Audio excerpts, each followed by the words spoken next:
The orchestra rose the moment she spoke. Strings surged, people chuckled, crystal glasses chimed. My sister stepped closer, the soft slide of ivory satin grazing my sleeve. Her expression stayed pleasant, locked in place to the audience watching us. Say you're sorry, or leave. We don't want you here. Every head turned my way at once, drawn in like flowers chasing fire. I could feel the warmth of their attention. I could feel the cut beneath it. I dipped my head a single time. I offered no apology. I turned and walked out. The doors shut behind me with a sound that felt final, like a judge's gavel. No echo, no spectacle, just an ending. I had helped design that ceremony. I'd covered the advance payments.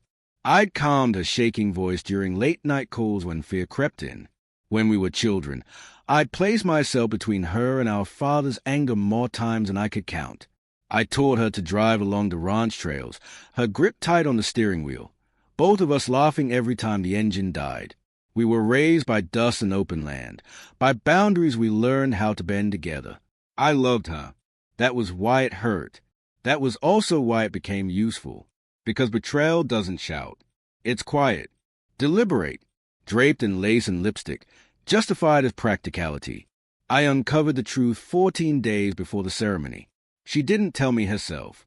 I found it in an email she left open on the ranch office computer. My name sat in the subject line, not as a sister, but as a problem. She and her fiancé, now her husband, had agreed the ranch needed simplified ownership. Investors disliked loose ends. I was a loose end. Their strategy was neat and polished. After the wedding, they would push me to sign over management temporarily.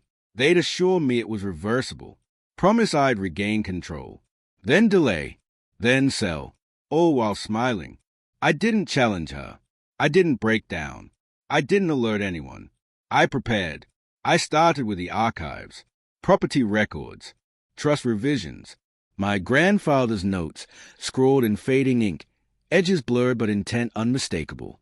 He had divided the ranch evenly between us.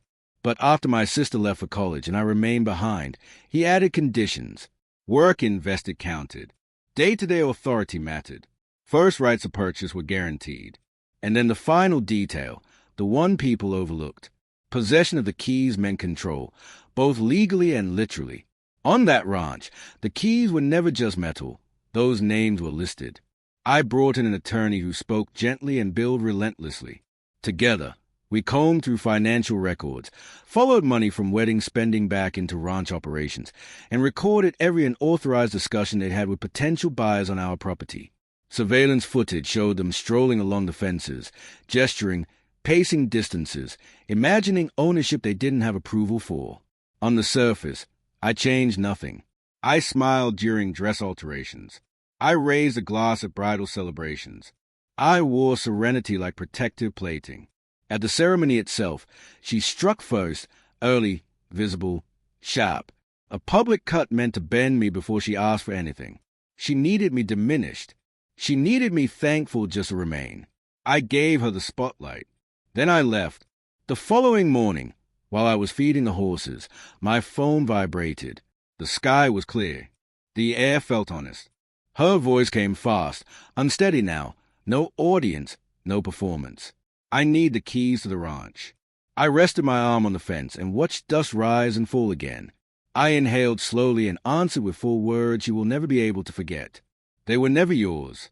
There was a pause, then fury, then desperation, then threats, each reaction arriving too late, like rain after everything had already burned.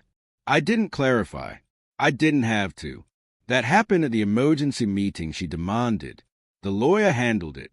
Documents moved across the glossy table, dates circled, clauses marked, photographs stamped with times, recordings played of her fiancé offering access to buyers for land he didn't control. Her husband tried intimidation, then persuasion, then calculations. None of it mattered. The ranch board locked their accounts. The investors disappeared. The venue issued a corrected bill. Personal expenses were stripped away from business charges. The bank called their loan immediately. She cried, not because of me, but because of the future she had already spent in her head. When she showed up at the ranch without warning, I stopped her at the gate. The keys weighed heavy in my pocket. Out of habit, She reached for them. I stayed still. You embarrass me, she said. You tried to remove me. I answered. Without satin or applause, she looked smaller. Just my sister, trapped in the aftermath. Truth doesn't require witnesses. It only needs exposure. I presented conditions, reasonable ones. A lease, open books, clear limits, mutual respect. She declined. Pride carries a high price. What followed was quiet. That's how real outcomes happen. No spectacle, no cheers, just entrances that stop opening. Messages left unanswered. A life force to rebalance its numbers. I kept the ranch. I upgraded it. I raised wages.